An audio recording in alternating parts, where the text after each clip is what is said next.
শুরু হয়েছে ভোট গ্রহণ। আমরা প্রায় এ পর্যন্ত সকাল থেকে বেশ কয়েকটি কেন্দ্র ঘুরেছি।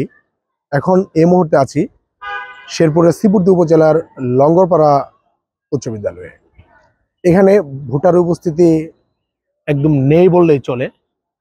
প্রায় 15 মিনিট ধরে অবস্থান করার পর একজন ভোটারকে আমরা দেখতে পেয়েছি, যিনি তার ভোট প্রদানের জন্য তার যে কক্ষ রয়েছে, ভোট কক্ষ, সেখানে তিনি যাচ্ছেন। আসলে আমরা যে কেন্দ্রগুলো এখন পর্যন্ত ঘুরেছি সকল কেন্দ্রের অবস্থা প্রায় একই, অর্থাৎ ভোটার সংখ্যা খুবই কম।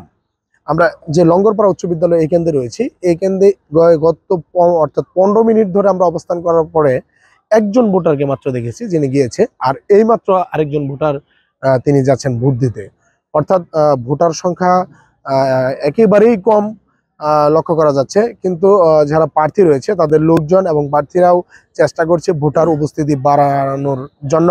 এদিকে আমরা কথা বলেছি নির্বাচন কর্মকর্তাদের সাথে, তারা জানিয়েছে যে বেলা বাড়ার সাথে সাথেই ভোটারের উপস্থিতিও বাড়তে পারে বলে জানিয়েছেন।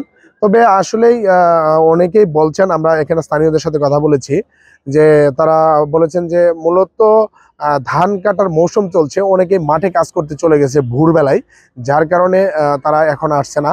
কিন্তু বেলা বাড়ার পরে অর্থাৎ দুপুরে যখন তারা বাড়িতে খেতে আসবে সেই মুহূর্তে তারা এসে ভোট দিয়ে যাবে বলে আমাদেরকে জানিয়েছেন এখানকার যে যারা স্থানীয় লোকজন রয়েছে তারা। নাইম ইসলাম, শ্রীপুরদী, শেরপুর।